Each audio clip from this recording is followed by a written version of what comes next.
Let me just start by saying Riot is great. Like, I doubt anyone actually saw my video asking for changes to Athene's, but the problem I had with Athene's was that it feels bad to get the current Harmony passive on Sona.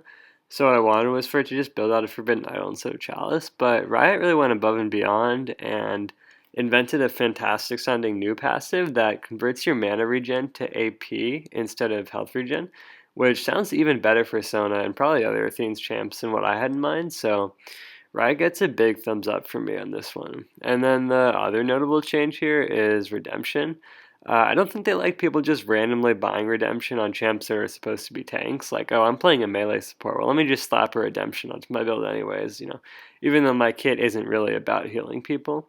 So what they did was give it a bit less HP, a bit more mana, but most importantly, make it scale really hard with healing and shielding amplification, which means that enchanter supports that get wind speakers and all that jazz, it'll scale better, but on random tanks that just get a redemption because why not, it won't scale as well. Alright, so what does this mean for Sona? Well, right now, I don't really like redemption on Sona. Sensor Eye Athenes gives you full CDR, so CDR is wasted, and your auras are enough to win extended fights. Like, the active is nice, but you don't really need it. You can just spam W. And the 10% heal and shield implication is nice, but not enough to just justify buying the item. So I don't like Redemption on Sona at the moment, but I think after the changes it'll be good on her. So one reason is Athenes will only give 10% CDR. I don't know if that's on purpose by Riot to allow you to build Sensor Athenes Eye and then Redemption, or it's just like a happy accident. But either way, it means you aren't wasting gold on CDR. And another reason is Redemption is going to give 150% mana regen, and Athenes is going to convert mana regen into AP. So you're going to get 30 free ability power from Athene's passive when you build Redemption. And finally, since you have Sensor and Wind Speakers and Redemption's own amplification, you benefit a lot from the new Redemption that gets triple healing amplification on the active. So in terms of build order, I think the order you get Sensor Eye Athenes in state is going to stay the same.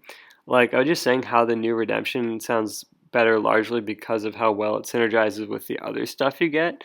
So obviously you need to get that other stuff first. But one interesting new possibility is actually not getting tier. I'm a big fan of tier on Sona right now because it basically gives you unlimited abilities for just like 750 gold. Like, it just lets you use way more abilities than any other item. But Athenes and Redemption are both giving 25% more mana regen. So between Sensor, Athenes, and Redemption, you're going to have like 350% mana regen, which sounds like a lot, but I don't know. Sona takes a lot of mana to spend W, so we'll see. Maybe you can get away with just 350% mana regen and no tier. And the last nice thing about Redemption is that in terms of build path, you can just pick up a Forbidden Idol now, which is really nice because you really want that 45% cooldown reduction as fast as possible. And also, if you don't have tier and need more mana regen, obviously, to support that CDR, Forbidden Idol's good. So it could be good once you have Sensor and Eye. Instead of going straight into Athenes, you get Fiendish Codex and Forbidden Idol first, and then finish Athenes, and then finish Redemption out of your Forbidden Idol. And I mean, this sounds especially good if you're back with like not quite enough gold to finish Athenes. So instead of being stuck with an uncombined Fiendish Codex and Chalice, which sucks because the Harmony passive is useless on Sona, you would get a snazzy Forbidden Idol.